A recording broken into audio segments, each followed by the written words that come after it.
All right, here we go. Welcome to another episode of the Non-Victim Nation podcast. I am joined today by Jody.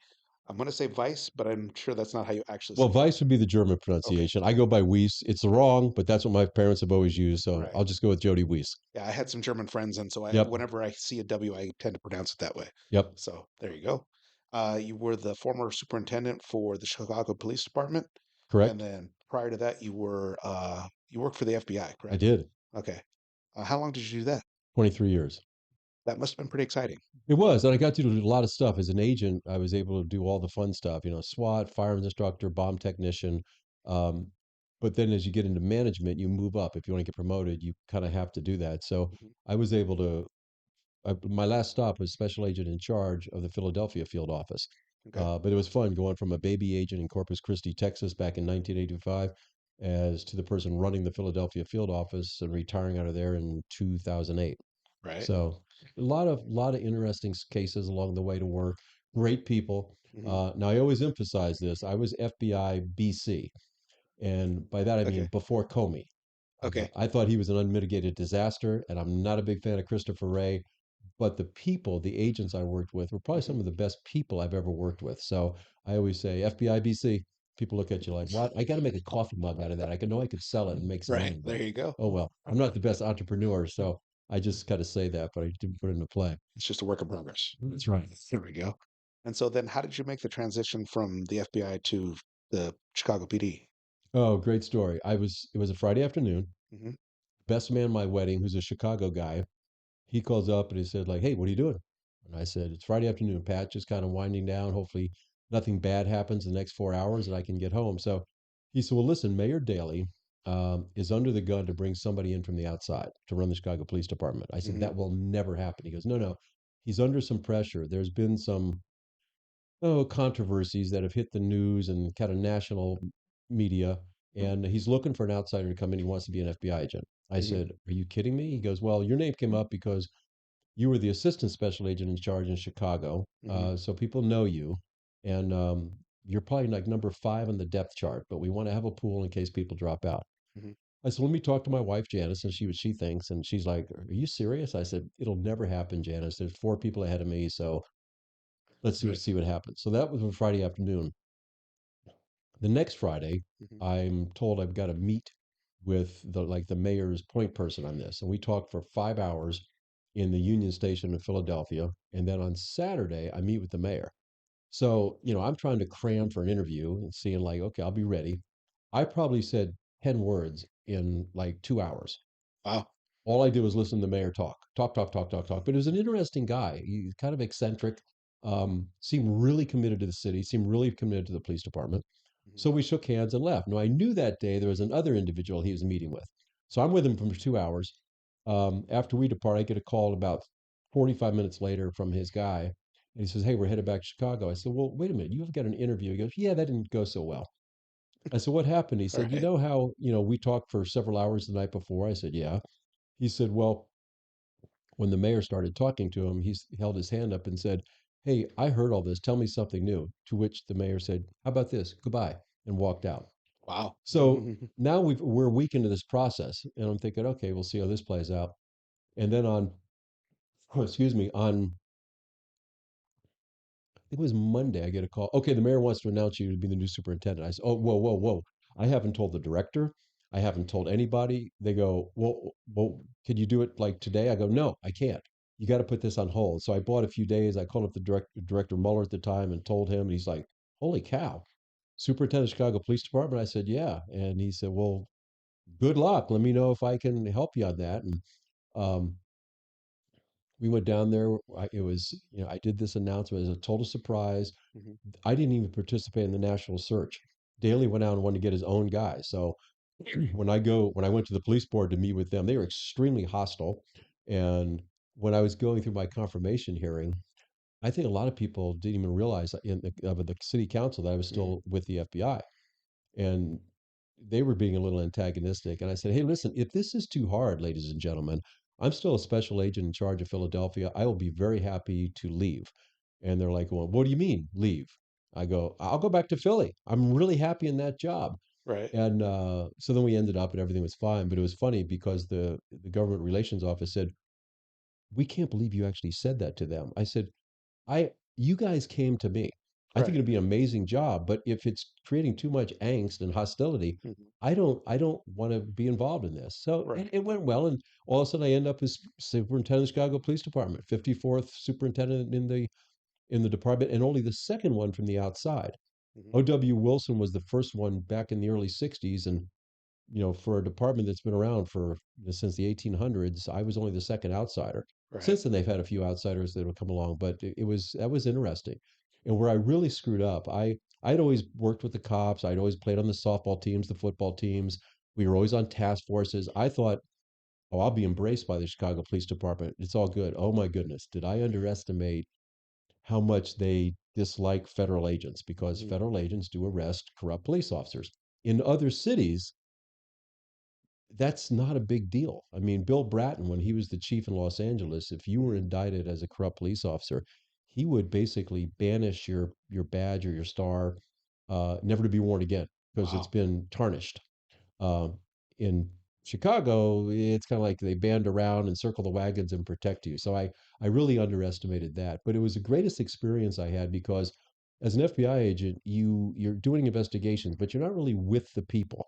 Hmm. Um, you don't your cases are big cases and they're terrorism and stuff like that or gangs and stuff, but you don't see the everyday life. And I thought that was fascinating, be able to go out in the community, work with people and see how what you put in place with your team actually does have a positive impact, and you push crime down and you see people outside and they come up and they thank you for that. So it was a really good experience for me, very challenging, probably the hardest job I had, but very, very, very great opportunity. I always be very thankful for Mayor Daley for giving me that chance. Hmm. So, in doing like a little bit of background research, I read a couple articles, and one had talked about the fact that you were an outsider and how that created animosity, like in just kind of the rank and file officers. And I don't quite understand that. I totally get like wanting to protect their own. So, did you kind of find like friction in dealing with them, or like how did that go? Good question. Part of it goes back, I think, to just the city of Chicago. I'm a Florida boy, and I'm Hmm. out here in Arizona. We're a transitory state. I mean, Hmm. I'm actually born and raised in Florida, but most of the people you run into in Florida came from somewhere else, Hmm. just like out here. Right. I'm not a native Arizonan. Um, there's not that many of them. In Chicago, people are born there, they work there, they die there. So if you didn't go to a particular parish or this particular school, that kind of was like almost like one step against you right there, Hmm. because you don't have that Chicago culture your whole time. You're kind of just a squatter in the city. Right. So I didn't realize that coming from my background, and plus in the bureau, I just moved around everywhere. So it's somebody says, "Where do you call home?" It's like, well, it's kind of where I am right now. Yeah. But so the city is very cliquey. Hmm. So it's not openly receptive toward outsiders. And then because of the background, where some of the cops they do really bad things, and only a handful of them, but who investigates them is the FBI. So everybody has this thing like he's out to get us, and that was difficult to overcome. And once you meet the officers, they're fine. Yeah. And we put so many things in place for them. We got new schedules in place. We got uniform changes that they had never had before, different work schedules. Um, we did so much in those 3 years that I know Bill Bratton said they should erect a statue up for you. And I said, oh my God, it would be torn down, vilified, graffiti if they ever did. But Right. we did accomplish a lot. But I do think, especially also then being the first outsider. Hmm. And two things I did in the beginning, Hmm. that one was definitely a mistake. The other one, the messaging was horrible on my part because again, I underestimated the challenge, and those are important things. Messaging is so important. I went to everybody and their brother about wearing a uniform. I'd never been a police officer, but then I kind of felt, should I wear a uniform? I'm the top cop. I'm representing the department. So I talked to my different friends, split right down the middle. So I go, wait a minute, I know the exact person to go for. I'll go to the head of the FOP, Okay. big guy, Mark Donahue, good guy for the most part. I actually kind of liked him, Hmm. except for this one. So we have coffee, and I said, Mark, help me out on this one. I want to be respectful to the department. Hmm. I know there'll be some that say, he's not wearing our uniform. He's not one of us. He doesn't care about us. He's embarrassed. And I said, and that's certainly not the case. But then if I wear a uniform, there's going to be some, he hasn't earned it. He didn't go through the school. I said, so here's the idea I have. What if I wear a uniform, but Mhm. only at ceremonial events, such as, graduation ceremonies, promotion ceremonies, God forbid, funerals, parades, stuff like that. So Mark's like, I think that'd be perfect. I said, every day you'll see me in a suit, Mhm. but on those events, I'll be uniform. We shake hands. So I go, great, problem solved. And it seemed reasonable to me. Right. So time goes by, and we have a graduation ceremony. I go there. I'm in uniform. I have my commanding officer and the office of the superintendent inspect me, make sure everything is perfect. So I go there. I'm saluting people. Everything's great. The mayor's there. He said, "Oh, you look really good in uniform." I said, "Oh, thank you, sir." And so then I come back and I'm taking my uniform off. I'm putting a suit on. My well, the best man in my wedding, who actually got me the job. I had hired him, and he goes, "Man, I can't believe what Donahue's saying about you." I said, yeah, you're probably shocked, man. He's being really, favorable of me on this because I sought him out, and he looks at me, and goes, "You think he's being favorable? What he's saying to you?" And I go, "I kind of thought so, based on our conversation a month ago." Right. Pat flips on the TV. He goes, "He has no right to wear that uniform. He's a disgrace." And so I call him up and I said, "What's going on?" He goes, "Oh man, I'm really sorry, but I came back and told the guys what I told you, and they got really mad." And I kind of had to back off that. I go, "Well, Mark, I didn't feel that strongly either way. Why didn't you pick up the phone and call me?" He goes, "Yeah, I guess I should have." I said, "Well, you kind of made this a mess." He goes, "Yeah, yeah, I didn't want to get off on a bad foot." I said, "Well, it's going to be hard for us to work together collaboratively when I can't even, trust what you say and that you're and man of your word." And Rico, what's great about Mark, he's like 6'6", about two. He is a bear. And the Mhm. guy that was giving him a lot of grief is this little, like, almost like a little runt dog running around, about 5'7", 145 pounds, just but a Mhm. little mouthy guy. And I'm looking at him and I'm going, you could swat him away with one hand. And he's the one that caused you to do this. So I said, Right. it is what it is. I didn't, you're in an awkward situation then. Do you then never Mhm. wear a uniform again? And it's like, you know what? I'll just do what I did. And when people get pissed off, they get pissed off. Right. And that was a mistake I made because I should have just stayed in a suit. That would have been easier. The other mistake I made, and I didn't think this was a mistake, but the messaging was horrible. Mhm. There was this one police officer that he had his prisoner. He's in the hospital. The prisoner is. He's handcuffed to a wheelchair, and he's really mouthy. He's drunk, obnoxious. All of a sudden, you see the police officer like leave him, and I'm getting this video clip from the PIO. I go, so what's going on here? See the police officer walk out, leaves his prisoner unattended. Guy's yelling and hollering. Police officer comes back, takes out a blackjack, and starts beating him with it. And Wow. I'm going, wow, that's absolutely amazing that somebody would do that. First off, you abandon your prisoner, you go out and you bring back an illegal weapon, and you beat him in front of cameras in the emergency room of a hospital. So he was suspended for, like, I think a year, and he was going to come back. And I'm like, this guy should never come back. What he did on that, that was just wrong. So I was still the special agent in charge of Philadelphia. And I see this video. I hadn't even gone, I didn't confirm, but I was not there yet. So I called the special agent in charge in Chicago, who's a personal friend of mine, and say, hey, Rob, take a look at this. I'm not trying to get in your business, but this looks like a legit civil rights complaint. Mhm. So he goes, oh my God, this is horrible. So I said, well, I just wanted to make you aware of it. And I kind of forgot about it because usually the civil rights cases never go anywhere. The DOJ looks at it and, we're not going to take it. At least back then it was the case. Mhm. So all of a sudden I get a call. It's like, hey, have you heard that this guy is going to be charged? I said, oh, that's great. And all of a sudden I go, uh-oh, I guess I shouldn't have said that. And they're going, are you aware of this? I go, yeah, I referred it back when I was SAC Philly to the SAC out here. I said, this was one of the most egregious cases I've ever seen of police brutality. And I said, and I'm usually favored on the police side. I understand sometimes you make an arrest. You have to do anything you can to arrest the guy. But afterwards, you have to make sure he has the medical attention if he got hurt or something on that. But this was bad. Mhm. They're going, yeah, but but he could go to jail for this. I go, well, do you think that he should? He goes, no, that guy was really mouthy. And I go, wow. I said, this is going to be a harder job than I thought. So the guy actually got, he pled guilty and he got a 4-year suspension. And they got really pissed off at me at that. Mhm. And I'd explain it at town halls. And I said, who in this room would do that? I said, sir, I said, no, come on, guys. I said, something like that goes up. Do you know how hard it makes your job? everybody sees this on TV, and this is what they think of a Chicago police officer. Hmm. And some of the older guys, and that puts the fear in their eyes so that they won't do anything against us. I go, oh man, I said, you are like two or three generations like out of touch. Right. So those two things caused a lot of hate and discontent. So I had to get over those. And with some people, I never would. But it Hmm. was just, again, all the cops that got to know me, at least majority of them, seemed like we got along really good. We worked well. They Hmm. recognized the stuff we got for them. We put some really good programs in place.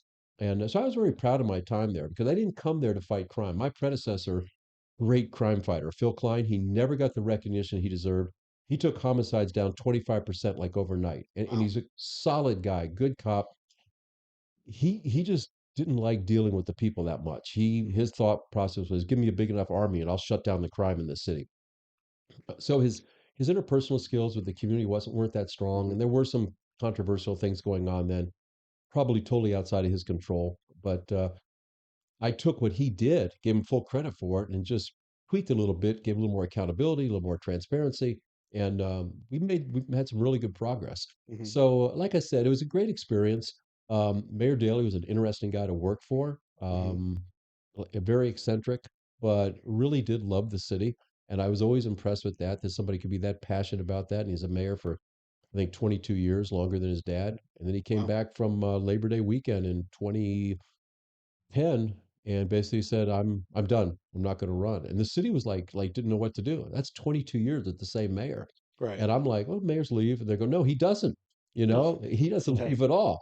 Right. And we're at a city hall meeting, and the board's there, and people are crying and they're upset. I'm looking around like this, and cause again, not being from Chicago, I didn't know that whole culture. Like his dad's mayor for 21 years, the son's mayor for 22 years. Hmm. Those are long times, Yeah. and that's kind of the city is you at that point. Right. So that was a good experience for me. I enjoyed it. Felt we did some good. Always do good better. Um, so that was my time. Right. It sounds pretty interesting. Just that mentality is a interesting way to think of things. Since I've never been to Chicago, everything that I know about it is purely through the lens of what the media portrays and people that I've interacted with, right? And so there's always this sort of idea that like you're saying, it's like there is a very kind of tight culture that if you're not from there or if you're not from the right part of there, that you're a subsection of somebody or people, I guess. So like they talk about there's like the south side of Chicago versus everything else. Hmm. And the way that when I hear people talk about the south side of Chicago, they make it sound like it's basically a war zone. That it's like a horribly dangerous place to go. I had a friend of mine who talked about a buddy of his and his wife that had just moved there, and they were in a neighborhood where they were going to move into, and because the local gangs didn't recognize them, they shot them purely because they thought that they were not someplace they were supposed to be, I guess.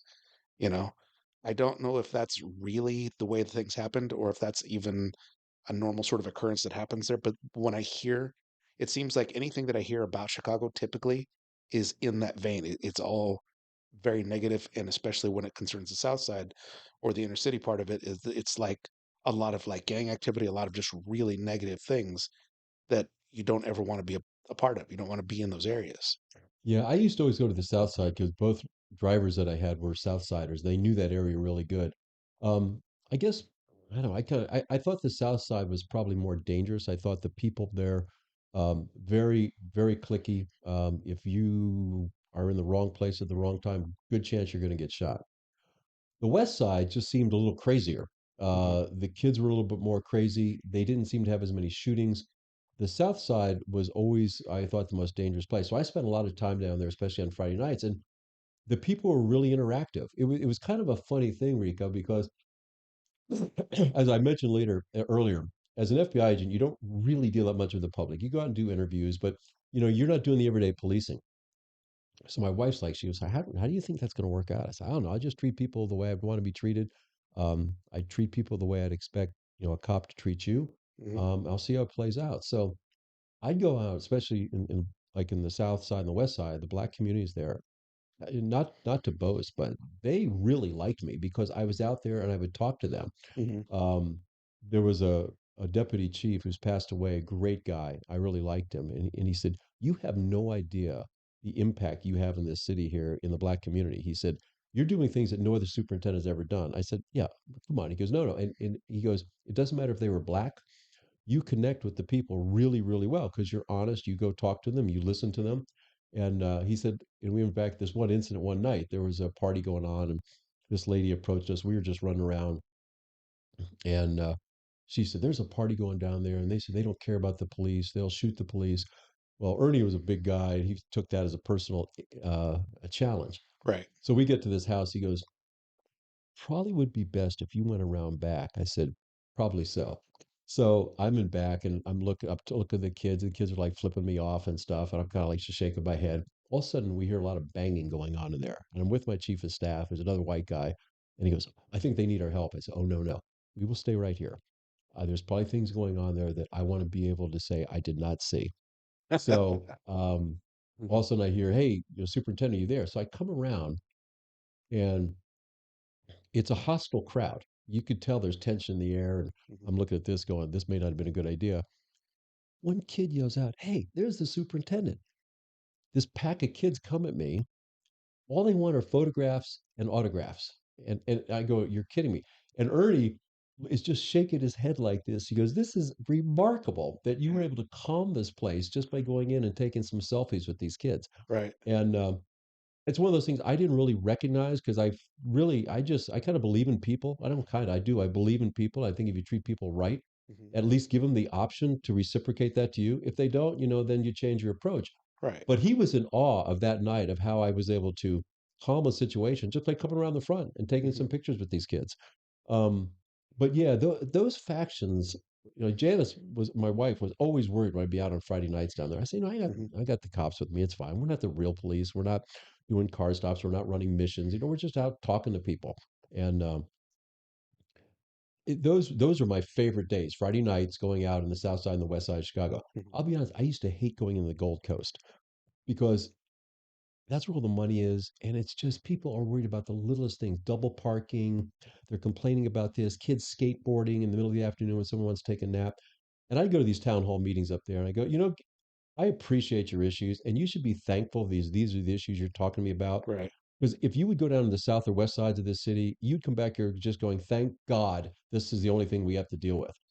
And I dreaded those meetings because there was a Hmm. bunch of snobs running around complaining about the most ridiculous things, and really could care less about what's happening in the city. And I used to always tell the cops, it's like, "Hey, Chicago isn't broken down by the 73 different communities. It's Chicago, Chicago. So Hmm. if bad things are happening in the South Side, it doesn't matter. People of the other parts of the country, they just say it's Chicago." Hmm. So you can't just break it down by these little communities and stuff like that. But Right. definitely, no doubt, dangerous areas. Hmm. And you just have to kind of recognize that. So if you had, I guess, like a magic wand and you could like just say, we're going to put these things in place, can you think of anything that would like help resolve that and maybe break some of those barriers down? This is just me talking from what I've seen. I think the biggest problem in Chicago and in many of the, especially in the black communities, is the lack of a father figure. I really do. Hmm. Um, so many kids are being raised by grandparents, and then man oftentimes is replaced by the gang. I know it's controversial and probably helped if I was black when I was saying this, but I just see the absence of a father figure has Hmm. allowed gangs to come in and influence these young men so much. And that's a huge problem. So if I had a magic wand, I'd want to make sure that every father stays involved with his kids. If I had a second magic wand, I think the other thing I'd want to do is get greater employment opportunities for some of these kids. Because you talk to some of the young men and they're like, I can't make this type of money doing anything legitimate. I've got three kids. I need to make cash and I can make a lot more selling drugs. I recognize that's probably going to get me in prison or dead, but there's no other options. And you look around, there's like all, foreclosed homes, they're crumbling down. And um, to bring employment, revitalize that in some of those areas, I think would be really helpful. But if there was one thing I could do, I think would be to really emphasize the value of the nuclear family. I just think Hmm. it's so important. The guys I worked with, both my drivers, my one driver, his dad was very, very involved in his life, and he's a terrific young man. Hmm. The other driver never knew his father, but both his grandparents really directed him throughout his life. They had that family influence, but I think the absence of the nuclear family is a huge problem, especially in a lot of the communities, at least in the Chicago area. And I'd also say in Philadelphia when I worked up there and was on the FBI. So that's my magic Yeah, wand. You know, there you go. bring the nuclear family in place and keep it in place. Right. Um, I think that that is a huge factor in most of the U.S. right now. There are so many forces that feel it feels like they're actively trying to break that down to divide the people even further. It's Um, gotten worse, hasn't it? yeah, it really has. You know, it just seems like I feel like an old man when I say this, but it just seems Hmm. like things are like it's unrest. Hmm. You know, you're hearing crazy stuff. Somebody said, "Would you ever want to go teach?" And I go, "No, I don't know enough pronouns." Right. So I'd have a really hard time Yeah. teaching nowadays. But it's just crazy stuff, and it's always like you different generations. You know, this is great, and the older people, oh, you guys are being crazy. But Hmm. this whole transgenderism stuff, I just don't get it. You know, Yeah. I just don't get it. I mean, and the fact that it's how you feel today. Hmm. And at first I thought, well, this is a great deal. I wish they had this when I was in high school. I could go in the like, girls' locker room. I feel like a girl today. Just got done with football practice. Cheerleaders are in. I'm feeling like a girl.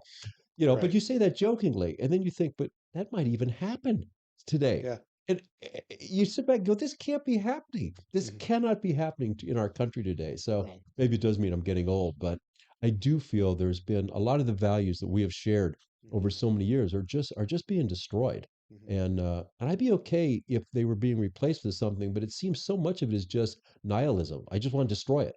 Hmm. We don't have any better replacement. We just want to destroy what basically this country has stood for. Right. That is really hard for me. Bring me a new idea. What I'm doing is old and it's not working out, but don't just say I'm screwed up and I'm bad. Hmm. Tell me what we can do to be successful. And Hmm. that I think that part of the equation sometimes is missing. Right. And I don't have anything against people that are gay, lesbian, whatever, any of the things that they are and that makes them happy in their Hmm. life. That's wonderful, right? Yep. But that doesn't mean that everybody else in that world has to like follow with what they think, Yeah. right? The same way that people that are ultra religious, they have their beliefs and their convictions, and that's great for them, and they live their lives and they can Yep. talk about it all day long.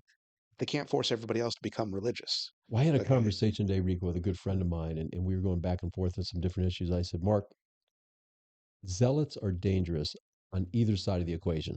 Hmm. They don't listen to reason. It's like they believe they are so right that nothing else matters. And I said, unfortunately I see a lot of people today that I would almost define as zealots. They're so far ingrained into what they're doing, you can't reason with them. You can't show them an alternative plan. And those are to me very dangerous people Hmm. because they're so they'll do anything that they have to do because they feel their beliefs are so strong that it justifies any acts they take. And I find that really dangerous today. You have to be able to have conversations. You have to be able to discuss things. You Hmm. have to be able to sometimes admit, like, God, I thought I had a good plan, but Rico said something that I really liked. Hmm. We need to talk more about that because Right. this is something I did not think about. Hmm. But yeah, and as long as you're not hurting me and you're happy and I'd like to say you're being a productive part of society, I don't care what Right. you are, who you want to be today. And if you're somebody else tomorrow, that's fine. Right. But just be a good person and treat everybody nice and as you'd like to be treated and be productive. Hmm. Do something with your like don't waste your life. Yeah. The thing that worries me is when that ideology carries over into our government. Oh And you yeah. have, our government agencies and our current administration who feel that they are so right in what they think and what they want that justifies everything that they're doing. So then you have states saying, well, you literally can't vote for this person. We're just not going to take that away as an option because we're afraid of what that person might accomplish. That's absolutely ridiculous. You can't do that. Oh, 100% That goes agree. completely against the foundation of this And it country. doesn't matter who the person is. Yeah, You know, it could be Republican, Independent. Leave the person on. If he or she can sell his case to the right, American people, then he's going to be president or he's going to be whomever, right, governor. If you can't sell your case, if you can't sell it, then you're not going to win. But just to say, no, American people, you cannot vote for this person. right. Well, and especially when the person making the decision, it's kind of almost done like in a back room, sitting at their office and just Mhm. signing a piece of paper. That is just so fundamentally un-American. Right. But yeah, you talk about with the government stuff. I'm horrified every day with the FBI because some of the arrests I've seen made Hmm. on political people just stun me. Um, Especially on the public corruption cases. If we were going to go arrest somebody that was like a city councilman, most of the time it'd be we're just going to have them surrender. When I see people being arrested with TAC teams, SWAT teams, and you're looking at this and go, who's approving this thing? The one that leaped out at me because I couldn't believe it. Um, the Miami field office arrested Roger Stone. Now, Roger Stone is an interesting individual, kind Hmm. of eccentric, a little weird. But 5 o'clock in the morning, you got guys in full SWAT gear going on his door. You've got boats behind his house, Hmm. so he can't go. And then, oh, by the way, somebody let CNN know. So they're videotaping the whole thing. Of course. And I'm thinking, if I was the director of the FBI with that and I saw that on TV, I would just say, get me the SAC of Miami now on the phone. He's fired. He's done. Get him out of there. And then get the next person below him. He's fired. He's gone. And let's go down about 5 people and then we'll let somebody explain to me how this possibly happened. Because there was no need for that. Right. You and I would have gone over and said, hey, Roger, you've been indicted, brother. You got to go. We got to bring you down to the MMC and can we get breakfast? Because he's not a threat. He's not going to hurt anybody. He's kind of a weird guy, Yeah. political guy. But you see that, and then I read about that a guy Peter Navarro who's arrested at Reagan National Airport um, after he offered to turn himself in. It's like, why would you do that? He's the special assistant to the president of the United States. He'll surrender himself. So then you wonder, is the Bureau doing this just to embarrass people? Which Hmm. first thought that comes to my mind, we would never have been allowed to do anything like that. Hmm. But you just go back to a whole bunch of that crazy stuff. The Peter Strzok and his girlfriend Lisa Page sending text messages, now stupidity on your government BlackBerry. Hmm. That's a fireable offense right there that you're that stupid to do it, Right. but saying we're going to stop him. Oh my God. First time we got our Blackberries when they came out, I didn't want them because I knew they were going to get us in trouble because you're going to start saying things you shouldn't say. My Right. very first message was from my buddy, and it was, "Hey, let's go get cookies at Albo Pond. They're on half price now. It's after 4 o'clock." That was my very first message. The Mhm. second message I got, I'm up getting a cup of coffee at a conference. This thing goes off. I'm like, what is this guy? Hey, get that broad beside you. See if she wants drinks later. And I'm going, oh, I look at him and he goes, like, go talk to her. And I'm like, man, you can't say things like this. Right. I said, these are on the FBI servers. We can't have stuff like this. He goes, you think somebody's actually looking at this? I go, yes. Yeah. If they gave you something, they're looking at it, and we can't do this. He goes, oh, I'm going to get in big trouble with this thing. I said, yeah, you're going to get us all in trouble. So I was terrified of that. Now, of course, as you get more comfortable with it, you get a little more relaxed. But to actually say you're basically going to undo an election, you're going to Mhm. stop this guy from being president. I couldn't even imagine two FBI, an agent and then a lawyer, having these conversations. Yeah. That when I saw that, I said, "This can't be true." Hmm. And then I talked to a buddy of mine that actually knew Peter Strzok, and he goes, "Oh no, no! If you knew him, this is true. He's Right. quite the zealot, as a term we just used a little while ago." So, Yeah. but things like that, Rico, that, and I don't feel I'm that far removed. That stuff would never have happened when my peer group was in the bureau. We're leaving like Right. the early 2000s, 2010 maybe. That those things just wouldn't happen. So that's another thing that concerns me about this current administration is that they seem to be doing that on a regular basis. They're taking the FBI and the DOJ and weaponizing them against their political opponents. The same things that they were accusing other people of doing prior to them being in power, they're doing those exact same things. Yeah, I You know, agree. And you try to make excuses. My background. I gotta be honest. Like when I talk about background and stuff, I'll cause I worked for the government for a while, and I never used to do that. I used to say, well, let's just say you're a government worker. No, I'm proud to be an FBI agent. Now, people have to almost drag it out of me because you see things. It's like it's too much. And I don't know Christopher Ray real well. When he made director, um, I saw him at a conference and I knew his security detail. And I said, hey, you guys know me. I just want to talk to the new director for a minute. So I introduced myself, said, hey, I just left the Chicago Police Department. And I said, hey, director, the Bureau needs a spokesperson now. mm, You got to get out there and kind of be the cheerleader because, there's some stuff happened with Director Comey that was not great. And the American public has challenges. And he said, well, I appreciate that. But, I'm not a show horse. I'm a workhorse. As soon as he said that, I'm like, going, oh, no.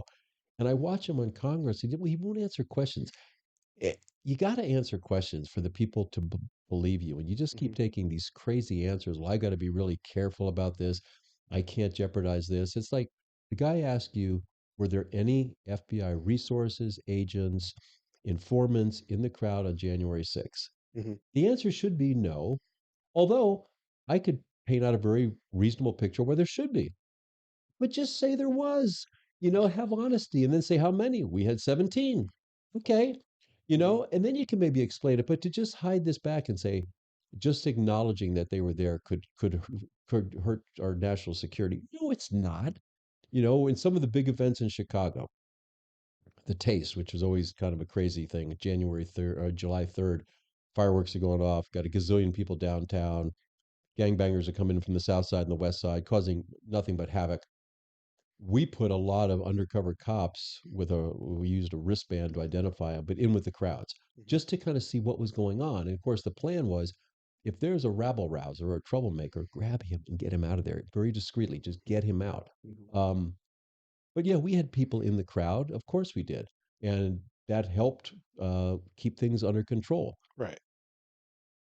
But to just refuse to answer questions like that, Hmm. I think it's I think it's going to be generation for the FBI to recover its image if it ever does. Hmm. Now you're going to have politicians coming in, some on the right are saying, "Done, break it up, blow it up." That young man, Vivek Ramaswamy, he Hmm. wants to blow up the FBI. I appreciate him because he answers questions really directly, but Yes. somebody's Yes. got to Hmm. coach him a little bit and say, "Okay, you can't blow this up completely. Hmm. There's a lot of things we could do, maybe change it a little bit." But Hmm. that's one thing I like about that young man is he answers a very thoughtful question. He goes through from A to Z. Now, you may not agree with anything he says, but I appreciate the fact that at least he gives you his opinion. And then Right. you can form your opinion like, that guy's pretty sharp, or man, this guy he's a little bit out there. Right. But he's honest. He puts his beliefs forward. So it's, I have no idea how he's going to do, but I do appreciate the fact that at least he puts it out there. Hmm. So that's something that always drives me nuts when I watch any kind of like Senate hearings or any of those sorts of things, where you see somebody and they're asked a question and they give the most indirect answer possible. They'll just talk around in circles without ever answering the question. It's like it isn't that hard, you know. You can say what you have to say, and it is what it is, you know. By you not answering the question, all that does is makes you look completely guilty. Yeah. You know, you're not willing to say, just like in that instance you brought up, you know, it was really cut and dry. There were FBI agents there, Yeah, you know. Rico, it's always the Hmm. staffers. Yeah. Their job is to keep you out of trouble. I love my chief of staff. He's a good guy, but he'd always go through, okay, be really careful with this answer. I go, no. I said, I'm going to tell the truth in this. He goes, oh, I got to be really careful. Now, if I was starting to go down a path, then even when I'm talking about it, I go, I probably, he and I had a good relationship. He could almost like just like expand his eyes a little bit like me. I go, but this is a conversation for another day. So let's keep our eye on the ball and get back to what we are talking about. Right. But that's one of the reasons I got good play. Well, I think with some of the different communities in Chicago was because I was very direct. I didn't Mhm. answer the questions. Right. Um, eh, this sometimes I think some of these consultants, these staffers, I think they're so hung up on my job will only remain if I keep my guy or my gal in Hmm. his or her position. So they're going to do everything they can to keep any type of controversy away from Hmm. you because that if that person gets removed, Hmm. then I'm out of a job too. Right. And I think sometimes this there is just too timid on certain stuff. There was a guy, John Miller. He was on 2020. He was with Los Angeles. He and Bill Bratton were very tight, and he because of his media experience he was very direct, and you got to tell the people the facts, or at least enough of the facts for them to believe you. And a lot of people resisted that approach. Hmm. And my buddy and I went to one of his classes, and he goes, "Okay, if anything really bad happens in the FBI, you two are going to come in and be the two spokesmen working with me," because he said you're the only two who come across sincere, like you're being honest with the American public. And I said, John, it shouldn't be that hard, but we are so risk adverse in the FBI. We're so fearful of saying anything that could be controversial at all. But sometimes, police work, sometimes it's controversial. Right. Sometimes a bad thing happened, but that might have been the best outcome for that event. And Hmm. that's hard to sell to people, but you just got to be honest. And a lot of people don't like doing that because I think they're very concerned about their careers. I think they're very concerned about how will this damage them going forward. And I've always been, hey, I may not tell you the best news, but it's going to be honest. Hmm. And you may get pissed off at me. That's fine, but you can't say that I lied to you. And that to me is really important. I think Right. all you have is your word, and if you kind of earn that up, you don't have much else to go with. Hmm. So, with that in mind, can you think of a situation like that where it was better just to say this was a bad situation, but this is still the best it could have been?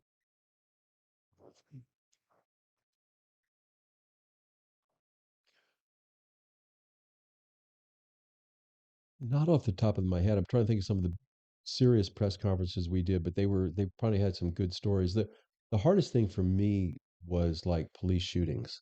Hmm. That was really hard to explain to the family because my first thought was, what could I have done better Hmm. to have provided better training for that officer so that he would be alive today? Was there something I could have done better? And um, those are hard discussions to have. You look at what happened, and sometimes the officers would do something and they would make mistakes. And my first thought is like, why did he make those mistakes? Did we fail in the training? Chicago Police Department training was not where it should have been. And granted, it's hard. You got Hmm. 13,500 cops. It's really hard to get refresher training all the time. When I first got there, um, I asked around, like, how often do you get in service training? And they're like, never happens. Hmm. So, not those are the conversations I'd have with family members, and Hmm. I'd say, listen, we're going to look at this and find out what happened. Um, it's not to affix any type of blame, but I don't want anybody else having to go through what you're going through. If Right. it's something that I can do to make sure that those officers uh, are properly prepared to go out and do their job. And talking to the families were really, really hard, and especially talking to the kids. Um, and even talking to police officers who were really good friends with the police officer who might have been killed. I remember this young man, this absolute superstar, he was killed, and his commander came in. He goes, "Hey, I just want to see if he's doing okay." And I said, "No, he's passed." And he just collapsed in my arms, sobbing. And I'm like, Hmm. "He's a big guy." First of all, he was collapsing, but I'm about drawing him up. I said, "It'll be okay. We'll get through this. We'll get through this as a family." Right. And those were brutal days. Yeah. I don't know how many, well, as I get older, you don't know how many years you have left. But if I could have made a deal with God, like, hey, I'll give you 5 years of my life, but I don't want to see any police officer die on my watch. Hmm. I'm willing to make that trade off on that. No, I don't. I always wonder, like, what could I have done to keep that from happening? Because that's just ripped the department apart. Those Hmm. things, and it can bring it together, kind of mourning and stuff, but the cost is so valuable. It's like you just every day you keep. I used to ask myself, what could I do better? Hmm. So those are tough, but again, you just talk. That's probably the hardest conversations I had is be able to talk to the family and look them in the eye and say, "This is what happened." Um, and especially if the shooter was still out there, it's Hmm. like I promise you, we'll find him. I promise you that. Hmm. Um, Tough conversations. Yeah. That wasn't a great answer, but that's the best answer I got for you on that No, one. that makes sense though. I was just thinking that, like, and I know that police in a lot of places they have a very negative uh, perception from the public. They are thought of as the villains in a lot of cases, right? And at least some of it has to come because of police brutality and just misconduct and these things. And I can't help thinking that, like, because that that culture is so tight knit and they think of each other as family. So for them, it really is a devastating thing. It's not just that they lost a friend, they've lost some real part of their community, right? And I 100%. and I Yeah. have to wonder, like, how much of that just engenders even more of that thought process for them of it's us against them, It's you it, know? it you're spot on. That was the thing I always tried to really emphasize after one of these events and say, listen, I know a lot of you are really hurt. I know there's a good percentage that are really mad, and I'm going to ask you to kind of really, you just got to be professional now. Not everybody you're going to encounter did not just kill a police officer. Mhm. And I know that's going to be hard for you because I know you want to extract revenge, and we got to find this guy, and we're going to work around the clock to find this individual. But it was hard. Sometimes it even worked with like after 9/11. When I was in the FBI, there was a big push went out to make sure like civil rights and hate crime cases, because any Middle Eastern person, like everybody wanted to do something to them, Right. and you've got to be conscious of what those actions cause to the innocent people who just happen to look like the person that did something really bad. Hmm. And that you got to recognize that. A good friend of mine was in charge of all the hate crimes following 9/11 against the Middle Eastern community. And that way he went out and met with like some major leaders and, we're going to work with you. And they're kind of looking at, the FBI is going to help. I said, yeah, because that's what we do. We do hate crime. We do civil rights cases. And we recognize there's going to be some blowback and some Hmm. backlash, and it's going to happen. I wish it wouldn't, but it's going to happen. Right. So, how to do that? Yeah. And I know that as human beings, there's a part of us that when we feel that there has been something unjust or wrong happen, that there's a part of us that wants to be able to fix that, to combat that situation, or to do something, to feel like we're Yeah, having an impact, to make something better, right? And I think that in some cases, people just don't have a physical thing or an actual target, so it sort of just expands out into a lot of other things, kind of like what you're saying, when 9/11 happened, the backlash against, Middle Eastern people was incredible, you know, in 60s during the civil rights, there all of these things were happening, you know,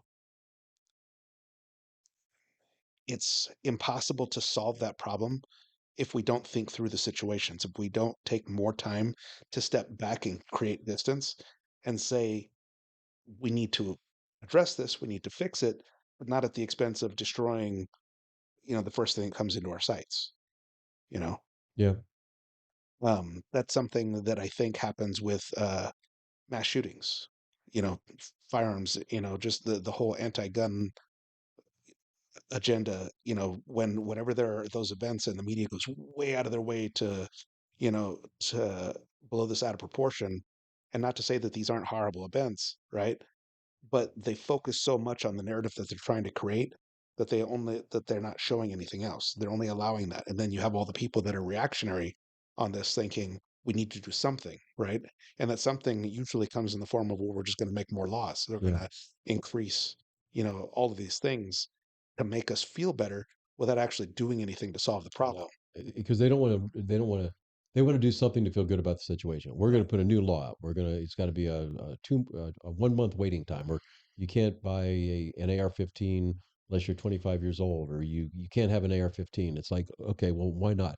But you get so much false information that comes out. Like Hmm. I've listened to police chiefs say, an AR-15 is the most dangerous weapon out there. You pull the trigger one time, and 100 rounds go down range, and each one of those rounds can go through cars and homes and everything else. I'm like, oh my god, how can you say that? And the one police chief I really like him. I called him up. I said, did somebody give you that information? He goes, no, they kind of hit me up on the spot to say that. He goes, is that accurate? I go, oh my god, no, you're like Yeah. so off target. Um, but yeah, but nobody wants to address the individual Hmm. that pulled the trigger. I was an EOD in the army, and we'd have explosives and stuff. I said I could put an atomic bomb right in this table, totally harmless, until I detonate it. And Hmm. it's just like I can lay any type of weapon, a tank, anything. It's the person that's picking it up. And I argue with some of my friends in Europe. They keep going, well, nothing like this happens in Europe. I said, short memory. Nice, France. Hmm. I said, basically, an ice cream truck killed 84 people on one of their holidays. Narrow streets, just rode them over. No guns Right. there. Right. So it all comes down if the person wants to kill and do something crazy for whatever reason, Hmm. which gets me back to my whole other topic about our mental health needs so much tweaking. And I Hmm. think so many people are on antidepressants nowadays that it's I don't even know what some of these kids are dealing with. I shouldn't say kids, just people in general. Hmm. Everything, the solution, the doctor goes, I'm feeling a little down. Here, take this, take this. Well, what does that do to you? Hmm. Um, but everybody wants to feel they want to do something. And I understand that. But take a step back, as you mentioned before, and figure out what would really, really make a difference. And I keep going back like, how do we keep guns out of crazy people hands? People who want to hurt themselves, people who want to hurt somebody. Forget homicide, talk about suicides. How do you do that? You look at, well, the FBI has the national background check. It's like, okay, well, that's good. That form is like decades old. And a lot of it is kind of on the honor system. Do you use marijuana? No. Uh, Well, it's not pinging a database. Now, would it show that I've been convicted of a drug charge? 100%. Right. But the form's talking about, am I a user? Hmm. No. So there's so much on there uh, that is basically built. It's based upon what an agency or somebody might report in. So I always get interested on when there's new technologies are out there that are trying to offer something better. Um, and when you try to come look at something that might look at this point in time when I'm going to buy a firearm, what's going on in my head? Is there something on there that you, the gun dealer, might want to know about? Uh, there's a company called Double Check, and I'm really pleased to be a part on them at the ground floor as they Mhm. try to develop their product. But it's basically, if you think of what Clear offers for airline travel, they're trying to come up with a plan as what would be for firearm purchases. Nothing restricts you; it's all voluntary. But you as the gun dealer, me as the gun purchaser, if I go in, if I'm a member of this, I sign up, I would get a score to see either going to be like, green, yellow, or red. And it gives you, the gun dealer, based on that one moment in time. There's no tracking, there's no monitoring. It's just that that moment in time, there'd be a check where look at social media accounts, watch list, any type of arrest, because everything on the FBI check is based on convictions. Well, if I just assaulted an officer last night and I've been arrested for it and I made bond, I'm out, and now maybe I'm going to buy a gun. Who knows? Maybe to go out and kill that officer. You as the gun dealer might want to say, "Hey, what's this deal? You got arrested last night. You're coming up as like a warning to me." But it's tricky because it's always going to be, how do you incentivize people to do this? How do you get people to sign up for Clear? So Mhm. it's going to take like a really all-out approach to go talk to the gun manufacturers who are under a lot of pressure right now, and they're losing some big lawsuits. Like, what will you offer people? Could you offer them a discount on any handguns that they purchase, maybe 10% off, so that the membership might be paid for, with purchase of one firearm? Mhm. Then they would know that this person has signed up. All these different data sets are being checked. It's by a private company, not by the government. And the only it's really between that individual who can check himself, and it Mhm. was with the gun dealer. It's not going anywhere else. And then that dealer, when he goes to buy or sell him a firearm, he can know, hey, this guy came up all green. Probably nothing is, I never say everything's 100%, but at least now you're looking at what my social media posts might be. Government can't do that. You have to almost have a search warrant now. But you can't just be out there trolling the internet to see what you're doing. And but this is just for that moment in time, and the technology is there that you can take that split second in time, at this time right now, and boom, you're done. And this is what you came up with at that time. Nothing's being monitored. So if I go 2 weeks later and things come up, I might be a totally different score. But that Right. way, the dealer knows that at this point in time, this guy had no nefarious records that would make me nervous selling him a gun. Mhm. Um, I don't know what he did a month ago, and I don't know what's going to be in the future. So where this will go, I don't know, but I'm really interested in it because you really want to keep firearms out of hands. You look at all these people that cause a lot of these things; they legally bought the guns.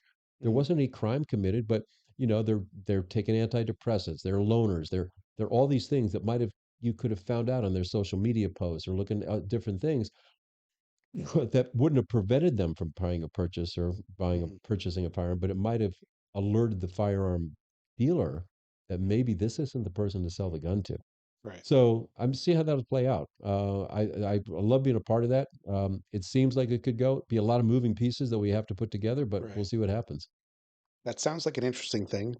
Um, I have to wonder because I distrust and dislike the ATF so much. Is that something, do you think that they could ever interfere with that or use that to their advantage? Excellent question. I'd like to say no because there's no storage. Mhm. It's basically, it's almost like you do I know you could say, well, there's a record of your history searches, but it's just for that moment in time. Mhm. So you couldn't go back in and say like, well, what was this showing? Because nothing's being stored. Right. It's all just like pull it up at that moment, takes a few seconds, and it has all this data pull out there, and it puts in Jody Weis, and it goes out and comes back up, and it's like flashing green, like, hey, he's good to go, or red, red, red. Now, the reds are going to come up, probably going to be caught in the NICS data checks, but the ones Mhm. we were concerned with are, like I mentioned, I was just arrested for a severe crime. I made bond, I'm out. Now I want to buy a gun. That will never come up in NICS, Right. that an arrest. It just won't pop up. Mhm. But wouldn't it be nice to know if I just got arrested for a crime of violence like Right. last week and now I'm going to buy a gun? A gun dealer might think, no, I'm not going to sell you this. I'm Right. really not going to sell you this gun because of what happened 2 weeks ago. Well, you have to sell me. No, no, no. I don't have to sell you anything. I'm a Right. business owner. I can tell you to get out of my store. If you want to go buy one, go to somebody else. But you're a member of this. I got this. Um, I'm not going to sell you a gun today. Right. And then but the the challenge to me is what's going to incentivize people to do this. So there's got to be, money always helps. Hmm. So if I can get decent discounts, maybe I get free range time because there's never any background checks at ranges.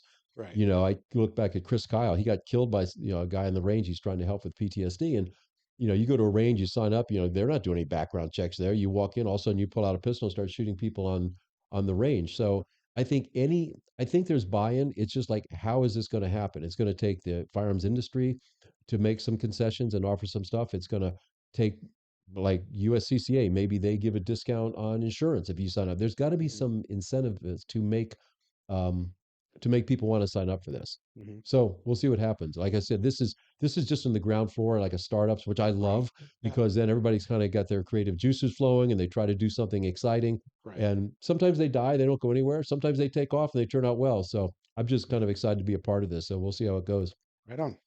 That actually does sound like a good idea. Like I said, I'm always just concerned with, Oh, you know, it's a y- delicate balancing act right. because um, Second Amendment people are going to say, no way. But the Second Amendment people, the hardcore ones, and I would say nobody's more Second Amendment than me, but some of the guys that are really hardcore Hmm. used to say, hey, there should be no restrictions whatsoever. You have a right to defend yourself. That's given by God, Hmm. and you have that right. Even a lot of those guys now are saying, you know what? If you're getting all these mental health issues, maybe you shouldn't have a handgun. So Hmm. people are starting to come in. I think you have to. I mean, these school shootings are horrible. And you keep Hmm. saying, well, what could have prevented that? And it always seems after the fact, oh, yeah, that kid never should have had a gun. He was a nut. Or, yeah, all these crazy social media posts. Well, how did he buy one? Yeah. You hate to say it because it's almost like, well, the government doesn't check on those type of things. Right. It's not being recorded. It's not being caught. Hmm. So that's when I first heard about this company and they were catching. Again, it's volunteer, which is probably the way it only could happen right now. But if Hmm. you can give me enough incentives to say, okay, I'll put my name in this thing, I can still get 15% off on any gun. Oh, and ammo's 20% off. Oh, and free range time. Okay, yeah, I'm in. Yeah. At least maybe it keeps honest people honest, Yeah. which is kind of like you do sometimes on your security systems. But Right. we got to do something. I think to just keep your head in the sand, keep denying it, saying no, we're not going to change anything. We're not going to make any concessions. I think the farm industry is living in the past. You got to Hmm. look at this because no one can justify these school shootings. Right. There's no justification for that. It's horrible things. They should never have happened. But then how do you prevent them? And Hmm. that's the part that people are trying to wrestle without because making new laws aren't going to do anything. Right. They're going to do absolutely nothing. But you could say, we'll dissolve the Department of Education, put 3 U.S. Marshals in every school. Right. That probably has that would be much better than trying to limit the fact that my AR can only carry 10 rounds. Or You that the know, barrel has to be 16 inches oh my or God, whatever else. these you see the stuff that comes down, especially if you have any type of affiliation with firearms and understand that. You just look at these people, and here's one of my favorite ones. I think it's New Jersey. In New Jersey, you are not allowed to put hollow points in your handgun. Okay. You'll be arrested. So you're thinking about this like, okay, so I keep my handgun for self protection, self Right. defense. Yet you're making me load it with ball ammo, which will go right through a human being, probably Hmm. right through a second human being, and maybe go through the cinder block wall behind them. Rather than putting hollow points in there or defense ammunition, which all the Hmm. energy would stay in the individual who's trying to kill you. But some politician says, oh no, hollow points bad. Let's just use ball ammo. And it gets passed. So you're a law abiding citizen. You got your Leosa carry, you're walking around New Jersey, and all of a sudden, for some reason, you get stopped and you say, hey, I'm on my Leosa thing. Could we see your handgun, sir? Oh, yeah, here you go. Oh my God, you're going to get arrested. You got hollow points in here. I said, what should I be carrying? Ball ammo. No, that's insane. State law. Come on, Right. you're going to jail now. And you look at this, it's like this can't be happening. No one could be that stupid, but Hmm. because people want to do something, they make these crazy laws and they're hard to undo. Right. So then you got some ridiculous law. When I read about that, I could not believe Hmm.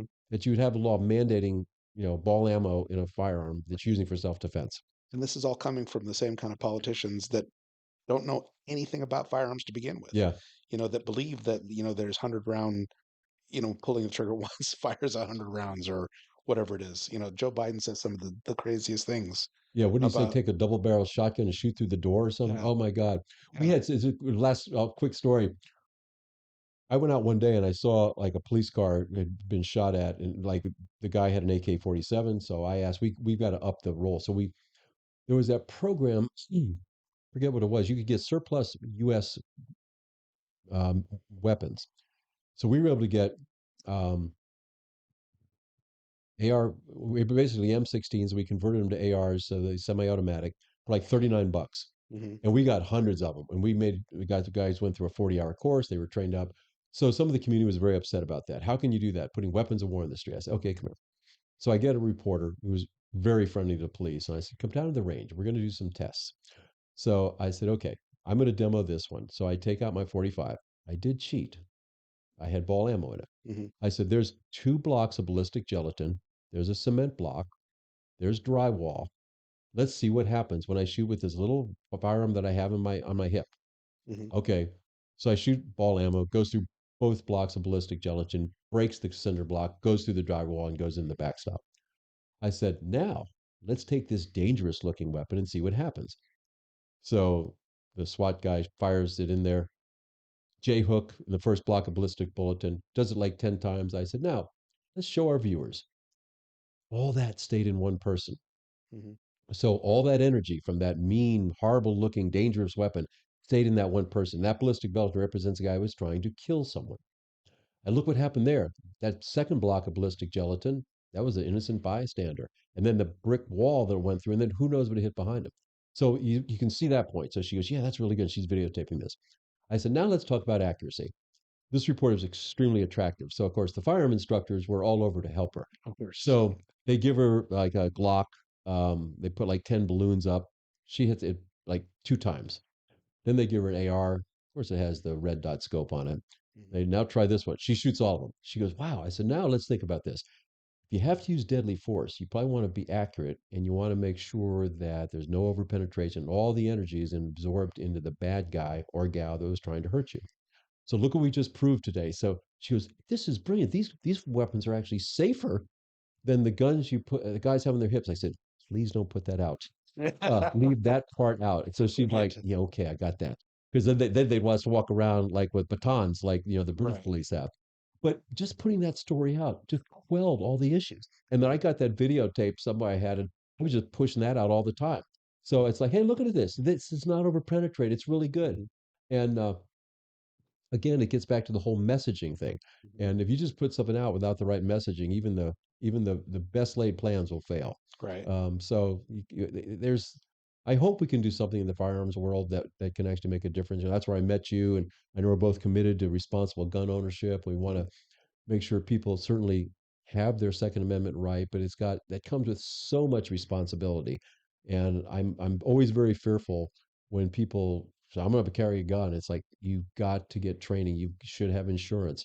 Hmm. We started teaching concealed carry in Illinois. One of my kind of little jobs I was doing, put together a team. Probably a third of the people after we gave the class to said, "Thank you. Um, um, I will never carry a weapon concealed," because we went through all the different laws and stuff, and they're going, Hmm. "Oh my God, this is going to get me into trouble." And Right. at first I felt bad. It's like, well, we'll give you your check back. They go, no, no, no, no. They go, that was the best. I think it was $250 we ever paid in our life. And I said, okay. Hmm. Um, and then you start realizing it. It's good that they recognize the responsibility, they recognize all the bad things that could happen. Hmm. Um, and they made a decision. What if they would have gone out and just bought the firearm and started carrying it concealed, and of course with no training, could they even use it? But then if something had happened where they had to use it, Hmm. they how liable could they have been? So it's so important, I think, to get the training. I think insurance is really important, and to just understand the laws that you're facing. And I Hmm. thought, like, the class that Josh teaches with Guardian, phenomenal, going through Yes. that thing.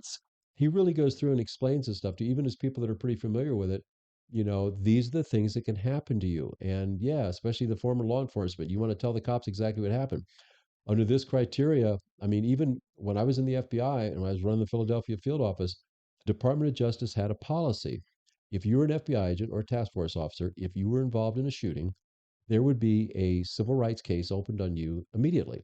Wow. And I used to tell the agents, I said, listen, do what you want to do, but understand there is a criminal case open on you right now.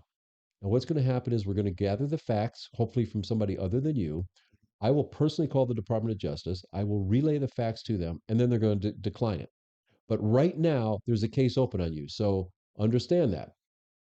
But I want to talk. I said, understand this. And I Right. said, I can't stop you. Right. And some guy goes, well, could you order me to talk? I said, not right now. I can't. Right. Only thing I can get is kind of that public safety brief. Mhm. But the Department of Justice wasn't out to get anybody, but they just did that. And actually, Rico, I kind of like that because then Mhm. you knew, Right. and you knew like, hey, say what you want, but there is a criminal case open on you right now. Right. And I said, will I be fired if I don't talk to you? Nope. But I just want to let you, this was what happened. And after a while, I go, I like that. I just want to know what the ground rules are. Right. I'm willing to adapt and be flexible, but I got to know what the rules are. Hmm. So, anyways, um, I think there's just a lot of work that needs to be done in the whole firearms field. I think we're a country that right allows us to be a free country. Hmm. It allows us our First Amendment rights, at least usually, Right. but it's something that could easily go away. And I think Yeah. sadly, I think there's a lot of people in this country who would love to just line through that whole Second Amendment part in Oh our yeah. If they would, Constitution. if they could, they would. Yeah. Sure. One of the politicians, I'm not going to name his name, but I saw where he started reading it at a national NRA conference. He said, let's talk about some constitution. So he's quoting this constitution. It sounded pretty good. And he goes, okay, sounds great. But you know what? That's the Constitution of Iran. And there's no Second Amendment on there. So all the things that talk about it grant you, there's no way to enforce it. Then he starts quoting the one from China. Hmm. Sounds pretty good until he goes, again, this is China. There's no Second Amendment in there. So everything they've said, it cannot be enforced. I was impressed that he's quoting these things off the top of his head. So you can probably Right. guess who it might be. Uh, but it's an amazing way to show how valuable that Second Amendment is. And that's, Hmm. I think, why it's probably number two. I think our most valuable right is number one, Right. freedom of speech. And then, but how do you enforce that? Or how do you make sure you have it? Right. So it works. There was a comedian that talked about that. He said how important it was. It was the second thing they wrote. He goes, the first one, freedom of speech, great, but if you want to keep that, you better get a gun. Yeah. Look what happened in Oh. Australia. They Mhm. took all their guns and I thought Australia was out of control after COVID. Mhm. People were like sheep. Right. I mean, we Yeah. don't have any guns. Yeah. And and Yeah. even from the way the world is kind of exploding right now. I mean, I've read a lot of studies where one of the reasons we've never really been invaded is because I think it said in Japan during World War II, there's a rifle behind every blade of grass in Right. America, and Exactly. it's something to be thought about. You're an invading force. It's like, well, okay, we can deal with the army, but there's a lot of crazies out there that have those Hmm. rifles, and they're going to be hard to find. The whole country is armed, and you look at it, it's like there's more firearms than people. Right. So there, when you say like every blade of grass has a right, I think that's not a crazy statement, and Right. maybe that keeps our enemies at bay. Hmm. Hopefully, so And hopefully it keeps a totalitarian government in its place yes, also. hopefully it does. So, but on that note, I want to be respectful of your time. I know that you got other things to do. I greatly appreciate you being here, though. It's been a pleasure, like not just speaking with you here, but like getting to know you when we did go through the course with Josh. And you're absolutely right. Josh is an amazing instructor. He's a good friend of mine. I've loved every class that I've ever gone through with him. Yeah, I Um, told him and his wife this is the best course I've ever had, and yeah. I've had the opportunity to go through several fireman instructor courses. I said you guys are phenomenal. I said it was Mhm. fun. I said, and you did the important part. There's a lot of great shooters out there. There's not a lot of great instructors. So you can have people that can shoot lights out, but they don't know how to talk to people. Right. You put everybody on the spot. You did it in a fun way, but there's still a little pressure. Hmm. And it really gives people confidence like, hey, I can talk to a group of people I've never met before. And I said, I just thought you did a phenomenal job on that. So Hmm. I'm going to try and work with him a little bit more over this year and do some stuff with him. I hope to connect with him in the shop. But he and Karen are just good folks. Oh And yeah. I think they're Mhm. really, really good people. Yeah. So I really appreciate the class, not only getting certified as USCCA instructor, but also meeting people like you and Josh and Karen and the other folks in that class. Hmm. It was a good group of people. And Yeah. it's people that care about our countries, which is always nice. That is a huge thing. So again, thank you for being here. Yes, sir. My And pleasure. all right then. Bye, everybody. Thank you for listening, and if you enjoyed this episode, don't forget to like, share, and subscribe. Also, you can now support the Non-Victim Nation by donating via listener support directly on Spotify. Remember, the story of your life is being written right now, and you are the hero.